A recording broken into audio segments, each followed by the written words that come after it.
now, breaking news from RTV6. That breaking news now at 6 o'clock. The North Split quickly becoming a mess right now. A semi that crashed through a concrete barrier, shutting down all lanes of northbound I-65. Good morning to you at 6 o'clock. I'm Mark Mullins. And I'm Beth Vaughn. Crews saying avoid the North Split downtown if you can. They need to work on cleaning up this crash. Yeah, that semi plowed through a concrete barrier overnight.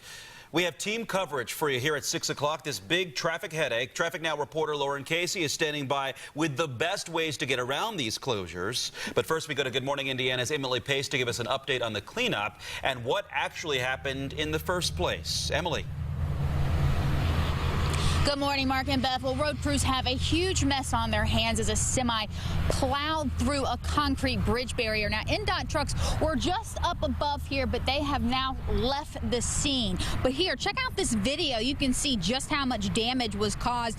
We told the driver of the semi truck is alive, but his exact condition is unknown. Now, this crash happened early this morning on the ramp to I-65 North.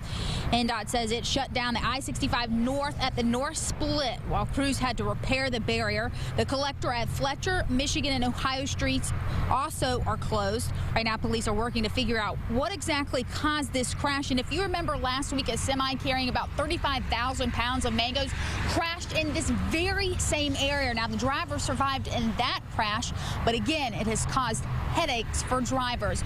We'll make sure to keep you updated on this situation throughout the morning, online and on air. For now, reporting live, Emily Pace, RTV6.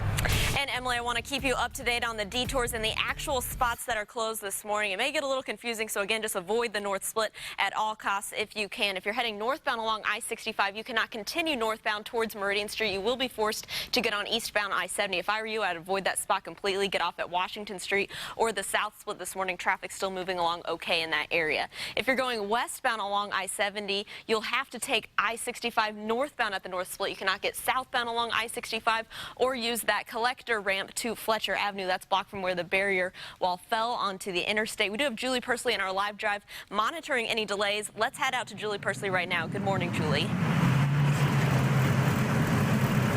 And we're approaching the area right now that Lauren was talking about, and Emily as well. As you're coming up to northbound 65, right now we're between the north and south split. You'll see the arrow boards, and they just gradually have all of the lanes narrowed. What they're doing essentially is dumping everybody off onto eastbound 70. As we approach the signs up here, you'll be able to see that they have trucks and police officers completely blocking this area. Now, what this means is if you normally come into downtown at the North Split, taking northbound I-65, it's going to take you probably at least another 10 to 15 minutes. And I'm speaking from experience because I just did this on my way into work. The problem is once you get over onto 70 eastbound, everybody's trying to figure out, well, how do I get back around? You have to get off at the Keystone Rural Exit, which means that is a very busy area. You're going to have school buses, all the additional traffic that's coming in. Everybody from the east side, they're all trying to get through the area. So right here, you can see this is where they have the North Split off to northbound I-65 completely shut down, and this is where the gridlock will start. You'll mainly notice all of the traffic hassles. Basically, if you're coming in from the east side, we're trying to turn back around and get onto westbound 70. So again, just use your patience this morning because you'll probably want to give yourself at least an additional 10 to 15 minutes if you're coming through this area. Back to you guys. Hey, thank you, Julie. We'll continue to check in with Julie Persley there of all the backups as we get closer to that rush hour, the busy spot in our morning drive that will probably get backed up as there's a little bit of confusion. Again, I would not take eastbound I-70 there if you're trying to turn around at Rural Street where Julie's going right now, as that will get a little confusing. I would go ahead and get off there at the South Split. Another issue I want to show you this morning, if you're heading towards Cincinnati on I-74, we do have semis that rolled over here closing the eastbound interstate. This is at State Road 3. You should take US 421 as a detour to get past that area. This is another issue we're monitoring this morning, so leave early if you're heading out on the roadways. We'll keep you updated on both of these issues. And certainly the roadways are still slick here across central Indiana. The heaviest of the rain has moved off to the east, but we have not seen any sunshine, obviously, since we're in the overnight hours, and we're still dealing with some rain falling across parts of the area from Alexandria to Anderson to Fortville. This band of rain will be crossing over Interstate 69 here shortly, and then we have some isolated showers down towards Greenwood and Franklin. Nothing super heavy, but again, the roadways are slick because of the rain that we saw overnight. There is clearing off to the west, and actually some of that will start to work in here throughout the course of the afternoon. Yeah, and as we go throughout the afternoon, temperatures this morning, as you take a look at what's happening here, you'll notice we have a few clouds out there. The cloud cover really starting to break apart. I think we'll get peaks of sunshine, but overall, what we're looking at throughout the afternoon is temperatures that will hold steady and then fall. Winds will gust at 25 to 30 miles per hour, so we're breezy and we're cooler. So goodbye to the 70s. We've already said that, and soon we'll say goodbye to the 60s and fall into the 50s as sunset at 5:38.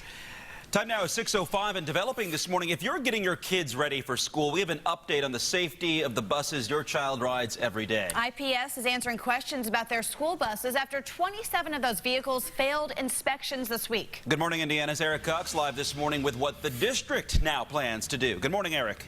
Yeah, hey, good morning, Mark. Hey, Beth. Now, after receiving word of those buses failing their inspections, the district is now planning to actually review the state's inspection results. Now, what they're going to do after they finish reviewing those results is then compare those results to their own maintenance paperwork to find out if their employees are, in fact, checking the buses properly. This after about 12 of the buses had to be taken off of the road because they were deemed unsafe, and some of the other buses had minor issues as well, such as leaking fluid. Now, I'm told that those vehicles will be able to remain in service as long as those issues are fixed within the next 30 days. Now, IPS Deputy Superintendent of Operations Scott Martin says these issues would likely have been caught earlier if routine maintenance checks were being done properly. And you can find out where your child's bus's safety stands at this time, no matter the district, by simply checking the RTV6 app.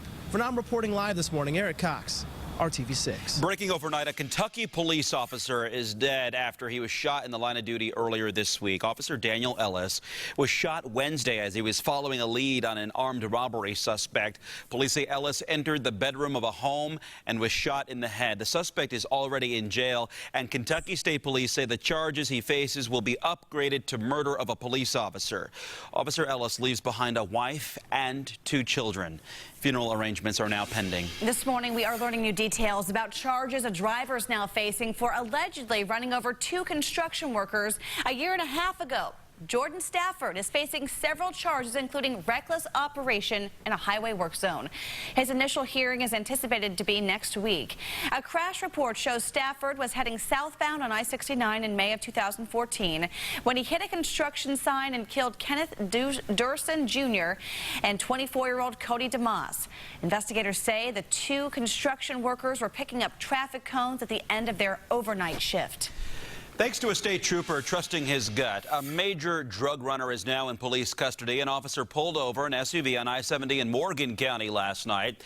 He noticed the driver was acting oddly and brought in a K9 unit. Well, that dog sniffed out 5 pounds of heroin hidden in this fire extinguisher you see on your screen. Police say the driver was from California. And new developments this morning from a story the Call 6 Investigates team broke involving tampered car odometers. The issue may become the focus of another state investigation. Yesterday, state police spent hours reviewing documents and vehicles from HG Auto Sales. The dealership is accused of rolling back odometers to make more money on their cars. We've learned, in addition to those allegations, there's also evidence of tax evasion, and the business could face sanctions from the state's auto dealer services. Coming up on 6:09 here on your Friday, and this weekend, drivers will want to pay extra attention on Pennsylvania Street. You see, there's a new street design that will keep bicyclists safe, but it can be confusing. The bike lane is now in between where cars can park and the curb, so drivers won't be right next to the curb like we're used to. Officials say the idea gives bicyclists an extra buffer from moving traffic traffic. Signs are going up along the street to better explain what drivers need to do. Now time for your Storm Team 6 forecast. And the bulk of the rain has moved out of the area as you travel out to work this morning. Damp, cloudy, and the winds are starting to pick up. Let's travel and talk about the forecast in your neighborhood. Indianapolis, 64 right now. Cooler today, only 62. You can see the temperatures will hold steady for a bit and then fall off. So falling temperatures and gusty winds. Let's travel to the north. Kokomo right now with temperatures in the 60s. Cloudy skies for today. Once again, same story. Temperatures falling, breezy for you today. Our final stop, Logansport. Good morning, 61. Rain has moved out. Cloudy skies and breezy today with a high of 62. The Indianapolis Colts getting in one more day of prep today before the Denver Broncos come to Lucas Oil Stadium. How the team is getting ready to take the NFL's #1 defensive line. That story headed your way at 6:14. The list of stores not opening on Thanksgiving Day growing and growing. This morning, coming up in 10 minutes, which retailers are giving their employees the holiday off. A woman celebrating her 100th birthday, only wanting to get 100 likes on Facebook. Coming up all new in Good News Friday at 6:40, how she's getting a lot more than she could have ever bargained for. And we are staying on top of that breaking news from the North Split. A big mess right now as crews deal with a semi-crash.